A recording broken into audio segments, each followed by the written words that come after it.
YouTube ചാനലിലേക്ക് എല്ലാവർക്കും സ്വാഗതം. ഇന്ന് എന്താ ഉണ്ടാക്കണ അറിയാം? തട്ടിക്കൂട്ടൊരു ചായപ്പലഹാരം. രസം ചോറ് ബാക്കിയുണ്ട്. അപ്പം എന്നാൽ അതൊന്ന് വറക്കാൻ വിചാരിച്ചു. ചോറ് വറുത്ത്. നിങ്ങൾ ആരെങ്കിലും അങ്ങനെ ഉണ്ടാക്കലുണ്ടോ? ഉണ്ടാക്കാത്ത ആൾക്കാരുണ്ടെങ്കിൽ ഒന്ന് ഉണ്ടാക്കി നോക്കിക്കോളൂ കേട്ടോ. വെളിച്ചെണ്ണ ഒഴിച്ചെടുത്തു.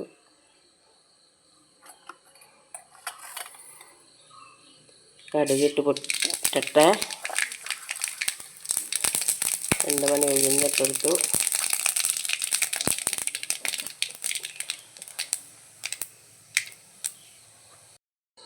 അങ്ങനെ കടുകും ഉഴുന്ന് പരിപ്പും പൊട്ടി വൃത്തിയായിട്ടുണ്ട്. ഇതിൽ ഉള്ളി, ചെറിയ ഉള്ളി, ഇഞ്ചി, വെളുത്തുള്ളി, പച്ചമുളക് ഇതിലേക്ക് ഇട്ട് കൊടുക്കട്ടെ.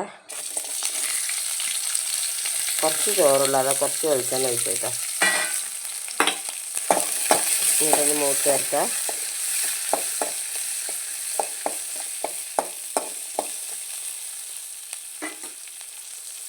ഇത് കരിവേപ്പിൻ്റെ ഇല ഇട്ടു. ഇതിൽ വേണമെങ്കിൽ തുള്ളി നെയ്യൊക്കെ ഒഴിച്ച് കൊടുക്കാം കേട്ടോ. വേണ്ട, കുറച്ചുള്ളൂ സാധനം. അപ്പോൾ രാവിലെ ചാമേൻ്റെ ഉപ്പുമാവുണ്ട്, ചക്കരക്കിഴങ്ങ് പുഴുങ്ങിയതുണ്ട്. അപ്പോൾ കുറച്ച് ചോറുണ്ടായിരുന്നു. ആ ചോറ് ഇങ്ങനെ വെച്ചാൽ വെള്ളച്ചോറായിട്ട് കഴിക്കാൻ തോന്നില്ല. ഇങ്ങനെ ആയിട്ടുണ്ടെങ്കിൽ കുറേശ്ശെ എല്ലാവരും കഴിച്ചാൽ അതാണ് തീർക്കും. അല്ലെങ്കിൽ ഞാൻ ഒറ്റയ്ക്ക് വെള്ളം തിളപ്പിച്ചൂറ്റി ചോറുണ്ടായിരുന്നു. അപ്പം അതിനാവില്ല വെച്ചിട്ട് തട്ടിക്കൂട്ട് പരിപാടി കേട്ടോ. കുറച്ച് മഞ്ഞൾപ്പൊടി ഇട്ടെടുത്തു.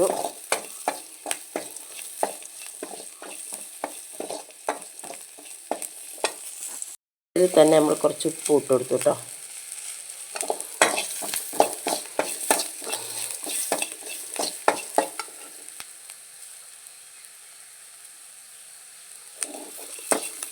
അതിലേക്ക് നമുക്ക് ഈ ചോറിട്ട് കൊടുക്കാം.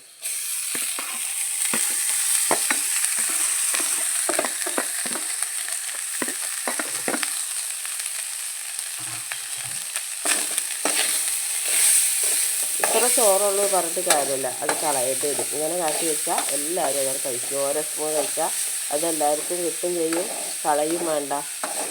അതിനുള്ള ഒരു പരിപാടി കേട്ടത്. നല്ല ടേസ്റ്റ് കേട്ടോ. അങ്ങനെ കുറച്ച് കട്ടൻ ചായ ഇങ്ങനെ ചോറ് വറുത്തത് ഞാൻ പറയാം. ഇതിന് ചോറ് വറുത്തത് ഞാൻ പറയാം. ഇവിടെ ഞങ്ങളുടെ നാട്ടിൽ മലപ്പുറം ജില്ലയിൽ ഇതിന് ഇഞ്ചി കഷ്ണമൊക്കെ കടിക്കുമ്പോൾ നല്ല രസമാണ്. ഉപ്പും മുളകൊക്കെ നല്ല പാകമാണ്. വേണമെങ്കിൽ ഒരു ദിവസം കുരുമുളക് പൊടിയും കൂടി ഇട്ട് കൊടുക്കാം കേട്ടോ. ഞാനില്ല.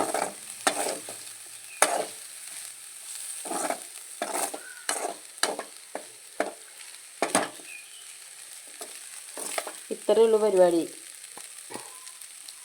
സിമ്പിളല്ലേ? ഇന്നത്തെ വീഡിയോ ഇത്രയേ ഉള്ളൂ.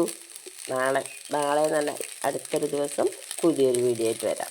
അപ്പോൾ എല്ലാവരും ഒരു കാര്യം മറക്കരുത് കേട്ടോ, ലൈക്ക് അടിക്കാൻ മറക്കരുത് കേട്ടോ മക്കളെ. പുതിയതായിട്ട് കാണുന്ന ആൾക്കാർ വീഡിയോ ഇഷ്ടപ്പെട്ടാൽ ഒരു സബ്സ്ക്രൈബും ചെയ്യാൻ മടിക്കരുത് കേട്ടോ. പ്ലീസ് അമ്മേനെ ഒന്ന് സഹായിക്കും മക്കളെ.